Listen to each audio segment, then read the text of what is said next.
ont profondément troublé. Ils ont mêlé des revendications légitimes et un enchaînement de violences inadmissibles. Et je veux vous le dire d'emblée. Ces violences ne bénéficieront d'aucune indulgence. Nous avons tous vu le jeu des opportunistes qui ont essayé de profiter des colères sincères pour les dévoyer. Nous avons tous vu les irresponsables politiques dont le seul projet était de bousculer la République, cherchant le désordre et l'anarchie. Aucune colère ne justifie qu'on s'attaque à un policier, à un gendarme, qu'on dégrade un commerce ou des bâtiments publics. Notre liberté n'existe que parce que chacun peut exprimer ses opinions, que d'autres peuvent ne pas les partager, sans que personne n'ait à avoir peur de ses désaccords. Quand la violence se déchaîne, la liberté cesse. C'est donc désormais le calme et l'ordre républicain qui doivent régner. Nous y mettrons tous les moyens, car rien ne se construira de durable tant qu'on aura des craintes pour la paix civile.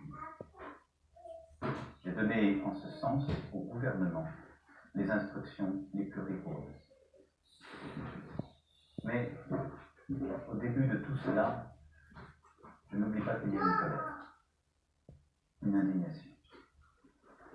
Et cette indignation, beaucoup d'entre nous, beaucoup de Français peuvent la partager.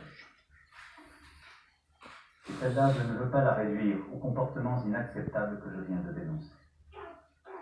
Ce fut d'abord la colère contre une taxe, et le Premier ministre a apporté une réponse en annulant et en supprimant toutes les augmentations prévues pour le début de l'année prochaine. Mais cette colère est plus profonde. Je la ressens comme juste à bien des égards, et elle peut être notre chance. C'est celle du couple de salariés qui ne finit pas le mois et se lève chaque jour tôt et revient tard pour aller travailler loin. C'est celle de la mère de famille, célibataire, veuve ou divorcée qui ne vit même plus, qui n'a pas les moyens de faire garder les enfants et d'améliorer ses fins de mois, et n'a plus d'espoir.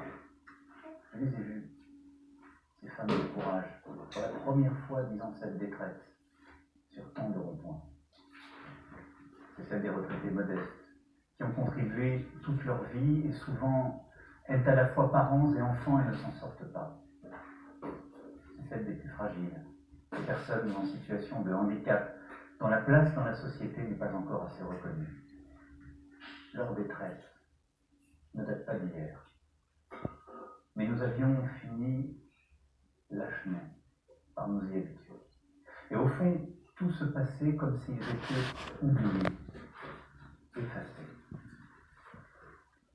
Ce sont 40 années de malaise qui ressurgissent. Malaise des travailleurs qui ne s'y retrouvent plus, malaise des territoires, villages comme quartiers, où on voit les services publics se réduire et le cadre de vie disparaître, malaise démocratique, où se développe le sentiment de ne pas être entendu, malaise face au changement de notre société, à une laïcité bousculée et devant des modes de vie qui créent des barrières, de la distance. Cela vient de très loin, mais c'est là, maintenant. Sans doute n'avons-nous pas su depuis 1 an et demi y apporter une réponse suffisamment rapide et forte. Je prends ma part de cette responsabilité. Il a pu m'arriver de vous donner le sentiment que ce n'était pas mon souci, que j'avais d'autres priorités. Je sais aussi qu'il m'est arrivé de blesser certains d'entre vous par mes propos. Je veux ce soir être très clair avec vous. Si je me suis battu pour bousculer le système politique en place, les habitudes, les hypocrisies, c'est précisément parce que je crois plus que tout dans notre pays et que je l'aime. Et ma légitimité, je ne la tire d'aucun titre, d'aucun parti, d'aucune coterie, je ne la tire que de vous, de nul autre. Nombre d'autres pays traversent ces maladies que le nôtre. Mais je crois profondément que nous pouvons trouver une voie pour en sortir tous ensemble.